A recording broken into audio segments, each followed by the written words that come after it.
इससे पहले कि लक्की कुछ सोच पाता, अमित का फोन बजने लगा था। सभी लोग पहले से ही बहुत परेशान थे और इस फोन के आ जाने के बाद उनके दिल की धड़कन और भी तेज हो गई थी। अमित ने डरते हुए अपनी जेब से फोन निकाला और स्क्रीन पर देखने लगा। वो फोन रोशनी का था। वो समझ गया कि जरूर कोई बात थी।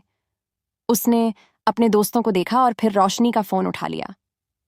हाँ बेबी, ठीक है, ठीक है, मैं अभी आ रहा हूं, मैं अभी आ रहा हूं, अमित ने कहा और फोन रख दिया। क्या हो गया भाई? लक्की ने पूछा। यार, कोयल को उसके पिता का भी थोड़ी देर पहले फोन आया था।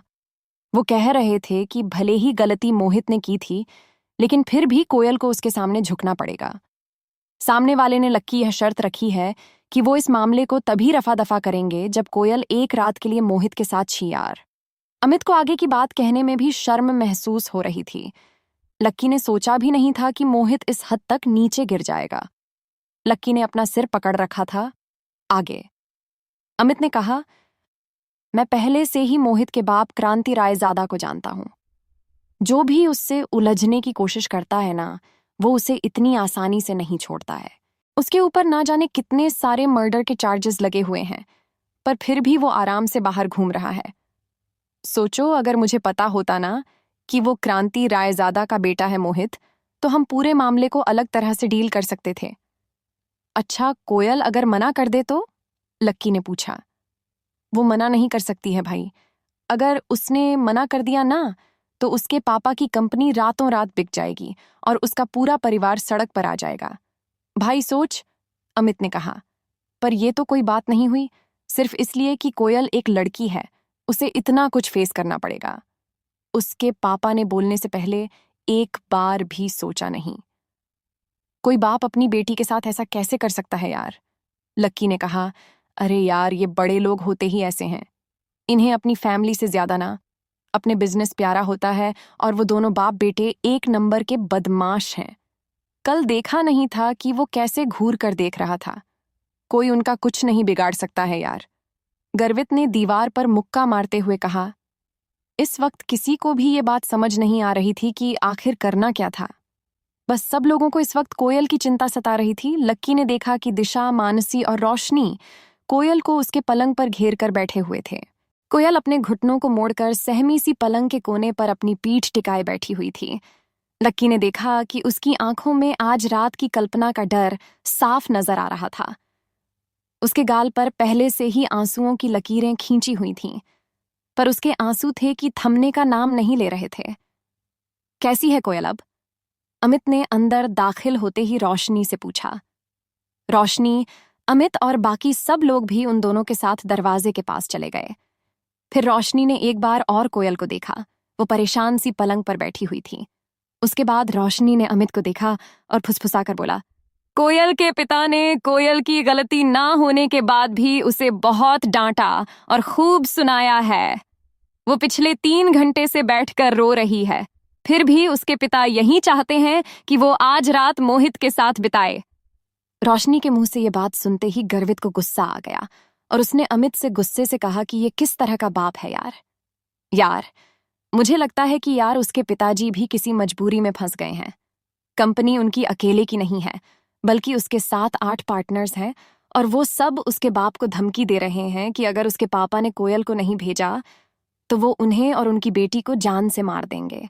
उनके पापा ने मुझे भी फोन किया था और बोले कि तुम कोयल का ध्यान रखना, और इस दौरान ये कोई ना कोई रास्ता निकालने की कोशिश कर रहे हैं ताकि कोयल को इन सब चीजों से बाहर निकाल सकें वो। रोशनी ने परेशान होते हुए कहा। इसके बाद वो लोग आकर कोयल के पास बैठ गए थे। लक्की उसके पलंग से थोड़ी दूर एक कोने में खड़ा होकर उसे देख रहा था। कोयल, देखो, रोने से कुछ नहीं होगा। अब हम लोग आ गए हैं ना, तो सब मिलकर कोई ना कोई रास्ता जरूर निकाल देंगे। अमित ने उसे चुप करवाने की कोशिश करते हुए कहा। लेकिन कोयल के ऊपर से उसकी इन बातों का कोई असर नहीं हो रहा था। उसके आंसू खत्म ही नहीं हो रहे थे। लक्की को भी उसे देखकर बहुत बुरा लग रहा था, भले ही उसने उसके साथ कुछ भी किया हो। लेकिन लक्की कोयल को ऐसे रोता हुआ नहीं देख सकता था। गर्वित से उसके आंसू देखे नहीं जा रहे थे, इसलिए उसने जोश में अपनी जेब से फोन निकाला और बोला, अभी 100 नंबर पर फोन लगाओ, बुलाओ पुलिस को, अभी के अभी। उसकी जरूरत नहीं है, उसमें कुछ भी होने वाला है नहीं। कोयल ने रोते हुए अपने घुटनों में गड़ा चेहरा ऊपर उठाते हुए कहा। लक्की ने देखा कि रोने की वजह से उसकी आंखें लाल पड़ गई थीं। साथ ही उसमें सूजन भी आ गई थी। लक्की ये भी देख पा रहा था कि कल कोयल की आंखों में जो अकड़ उसे नजर आ रही थी वो आज गायब हो गई थी। उसको ऐसे लाचार होते हुए देख उसका मन भी उदास हो गया था। वैसे वो इस तरह से आज उसे नहीं देख सकते थे। आखिर वो उसी की मदद करने के लिए यहां आए थे। मानसी ने कोयल को एक टिश्यू दिया। उसने उससे अपनी नाक पोंछी और आंसू भरी आंखों से अमित की ओर देखकर बोली, पुलिस को फोन करने से कोई फायदा नहीं है। अगर हमने उन्हें बुलाया ना तो मामला फिर और मेरे पापा के लिए और ज्यादा बिगड़ जाएगा। क्या करूं मैं यार? जानती थी कि ये बड़े मसले थे और इसमें पुलिस उसकी कोई मदद नहीं कर सकती थी। वैसे भी पहले ही पुलिस को बुलवाने और बताने की वजह से ही तो ये सब मुसीबत खड़ी हो गई थी। अब अगर वो फिर उसी रास्ते पर गए तो क्रांति रायजादा और ज्यादा नाराज हो सकता था। जितना वो नाराज होता उतनी कोयल और उसके पिता की हालत खराब हो जाती। अगर किसी को फोन करना है तो किसी ऐसे आदमी को करो जो मोहित और उसके बाप से भी बड़ा आदमी हो। वो ही हमारे बीच में बोलकर हमारी मदद कर सकता है। मैं भी अपने पिता से पूछता हूं कि वो किसी ऐसे आदमी को जानते हैं या नहीं जानते हैं, अमित ने कहा और अपना फोन निकालकर अपने पिता को फोन करने के लिए बाहर चला गया। मैं भी पूछती हूँ, रोशनी ने कहा। दिशा और मानसी भी इस काम में लग गए थे। हालांकि दिल ही दिल में सब लोग इस बात को जानते थे कि उनके परिवार के कॉन्टेक्ट्स इतने बड़े नहीं थे कि वो लाइन ग्रुप के ऊपर दबाव बना सके। पर फिर भी इस वक्त वो कोयल का दिल बहलाने और उसे शांत करने के लिए ये सब कर रहे थे। प्रीतम और गर्वित ने कुछ नहीं कहा। उसके पास कोई कनेक्शन नहीं था। लक्की, जो कि कब से चुपचाप एक कोने में खड़ा था, उसने कोयल की ओर देखा और बोला, चिंता मत करो, तुम्हारी और तुम्हारी फैमिली की प्रॉब्लम जल्द ही सॉल्व हो जाएगी। लक्की के मुंह से ये बात सुनकर कोयल थोड़ा चौंक गई थी और वो उसी की ओर देखने लगी। जब वो रो रही थी तो उसे पता ही नहीं चला कि लक्की भी उससे चुप करवाने के लिए आया हुआ था। लक्की को उसने अभी देखा था और देखते ही उसने अपनी नाक साफ करते हुए पूछा, तुम भी आए हो? लक्की ने सिर्फ उसकी बात सुनी और जवाब में हाँ में गर्दन हिला दी। जिस तरह से वो लक्की को देख रही थी, उसे लग नहीं रहा था कि वो इस वक्त उसे इस कमरे में देखना चाहती थी। कल वो भले ही उसके लिए वहां खड़ा हो गया था, लेकिन फिर भी कोयल का उसके लिए जो गुस्सा था वो पूरी तरह से शांत नहीं हुआ था। कोयल, लक्की भी तुम्हारी मदद करने के लिए यहां आया है यार। वो भी वही सोच रहा है जो हम सब सोच रहे हैं। उसे भी तुम्हारी उतनी ही चिंता है जितनी कि हमें। रोशनी ने लक्की की ओर से जवाब देते हुए कहा, अच्छा, इसे भी चिंता है। अगर कल तुम वहां नहीं आते ना तो मुझे वहां से उठकर नहीं जाना पड़ता। ना ही मैं वहां से उठकर जाती और ना ही मैं जल्दबाजी में मोहित से टकराती। अगर मैं मोहित से टकराती नहीं तो फिर तुम बीच में आकर हीरो नहीं बनते। तो बताओ, क्या ये सब होता? बोलो, कोयल ने लक्की की ओर देखते हुए उससे पूछा। इससे पहले कि वो कुछ कह पाता, कोयल का पारा और भी गर्म हो गया था।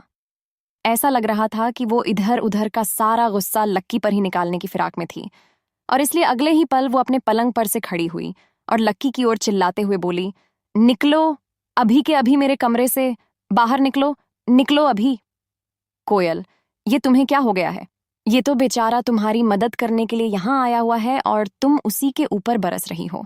कल अगर ये नहीं होता और वो मोहित तुम्हारे साथ होटल में बदतमीजी करता, तब तुम क्या कर लेती? रोशनी ने उसे समझाने की कोशिश करते हुए कहा।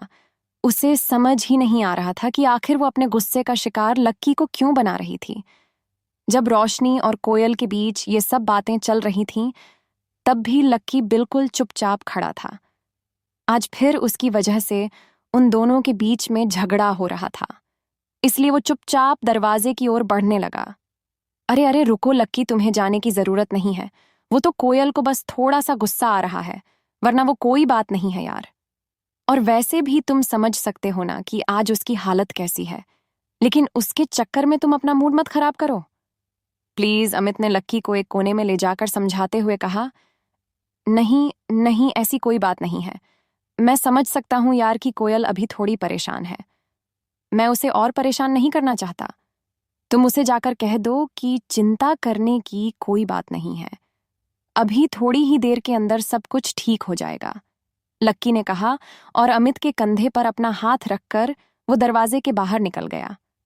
आज के बाद ना इस लड़के की शक्ल नहीं देखना चाहती मैं, कोयल ने अपने दांत पीसते हुए कहा और फिर अपने पलंग पर बैठ गई। फिर जब उसने देखा कि अमित उसे देख रहा था तो उसने अपना फोन उठाया और बोली, मैं अभी अपने स्कूल के दोस्त प्रशांत को फोन करके देखती हूँ, उसके पापा भी बड़े आदमी हैं, क्या पता वो हमारी कुछ मदद कर सके। कोयल ने अपना फोन निकाला और अपने दोस्त को फोन लगाने लगी। इधर बाकी के लोग भी अपने अपने फोन पर ही लगे हुए थे। कोई अपने किसी अंकल को फोन कर रहा था तो कोई अपनी किसी आंटी को, लेकिन उनमें से कोई भी ऐसा नहीं था जो कि कोयल की मदद कर सके। इधर लक्की जब रोशनी की होटल से बाहर आया तो उसने अपना फोन निकाला और एक नंबर याद करने लगा। दिमाग पर थोड़ा सा जोर देने के बाद उसे नंबर याद आ गया था और उसने अपने फोन में उसे डायल किया। 2-3 बार घंटी बजी और उधर किसी ने फोन उठा लिया था। अच्छा, तो आज घर के सबसे बड़े बेटे को इस बूढ़े की याद अभी आई है। वहां मेरा बच्चा 8 सालों से बाहर तड़प रहा है और यहाँ ये बूढ़ा उसके लिए परेशान होने के अलावा और कुछ नहीं कर पा रहा है। फोन के दूसरी ओर से एक बूढ़े आदमी की आवाज लक्की के कानों में गूंज गई। वो सालों बाद इस आवाज को सुन पा रहा था। इस आवाज को सुनने के लिए उसके कान कब से तरस गए थे, लेकिन वो चाहकर भी उन्हें फोन नहीं कर सकता था। जब तक वो गरीबी की परीक्षा को पास नहीं करता, तब तक वो उन्हें फोन नहीं कर सकता था। आज इतने साल बाद उनकी आवाज सुनी तो लक्की की आंखों में आंसू आ गए। उसका दिल भर आया था। सालों से उसे अपनी अकेलेपन की आदत सी हो गई थी कि वो भूल गया था कि उसका कोई परिवार भी था। उसकी आंखों में आंसू थे, लेकिन वो मुस्कुरा भी रहा था। काशीनाथ जी, आप कुछ ज्यादा ही गंभीर होकर बात नहीं कर रहे हो। आपको आइडिया नहीं है कि आपकी आवाज इतने सालों बाद भी सुनकर ना मुझे कितनी खुशी हो रही है। वैसे मैं आपसे कुछ काम की बात करना चाहता हूं, इसलिए आपको फोन किया है, लक्की ने कहा। हाँ, बताओ, ये बूढ़ा तुम्हारी क्या मदद कर सकता है? काशीनाथ जी ने पूछा। अब क्योंकि मैंने वो परीक्षा पास कर ली है तो इसका मतलब मैं परिवार के सारे अधिकारों का इस्तेमाल कर सकता हूं ना? लक्की ने पूछा। हाँ भाई, परीक्षा तो परसों ही पार कर गए थे और परिवार ने आपके ऊपर से सारी बंदिशें भी उसी दिन हटा दी थीं, काशीनाथ जी ने कहा। ठीक है, तो मैं क्रांति रायजादा, जो कि लॉयन ग्रुप ऑफ कंपनीज के मालिक हैं, उनसे साफ शब्दों में कुछ कहलवाना चाहता हूं। लायन ग्रुप, ये लायन ग्रुप किसका है? काशीनाथ जी ने अपने दिमाग पर थोड़ा सा जोर देते हुए याद करने की कोशिश की, लेकिन उन्हें कुछ याद नहीं आ रहा था। दिल्ली का ही एक छोटा सा ग्रुप है, लक्की ने कहा। वो जानता था अग्रवाल एंड अग्रवाल नाम का उनका ग्रुप पूरे देश में फैला हुआ था और उनके ग्रुप के आगे ये लायन ग्रुप कुछ भी नहीं था। ओह अच्छा, दिल्ली की कंपनी है। हाँ, तो हो जाएगा। मैं अभी रुस्तम डांगी को फोन कर देता हूँ, नॉर्थ का सारा काम वही तो देखता है। वैसे आप उस क्रांति रायजादा से कहलवाना क्या चाहते हो? काशीनाथ जी ने पूछा। उनसे ये कहना है कि कोयल ग्रुप के अगेंस्ट वो जो भी एक्शन लेने का सोच रहे हैं उसे वो अभी की अभी रद्द कर दें, लक्की ने कहा। ठीक है, समझ गया, आप चिंता मत कीजिए, अभी आधे घंटे में आपका काम हो जाएगा, काशीनाथ जी ने कहा। लक्की ने फोन रख दिया था। उधर कोयल ने अपना फोन काट दिया था। उसने अपने जीस दोस्त को फोन किया था। उसके पिता दिल्ली के किसी बड़े से आदमी से मिलकर उसका काम करवाने वाले थे। अब देखना यह था कि आखिर कौन मोहित को कोयल से दूर करवाने वाला था। क्या ये श्रेय उसका दोस्त प्रशांत को जाता या फिर लक्की इस खेल में बाजी मारता? क्या कोयल को कभी पता चलता कि लक्की आखिर कौन था?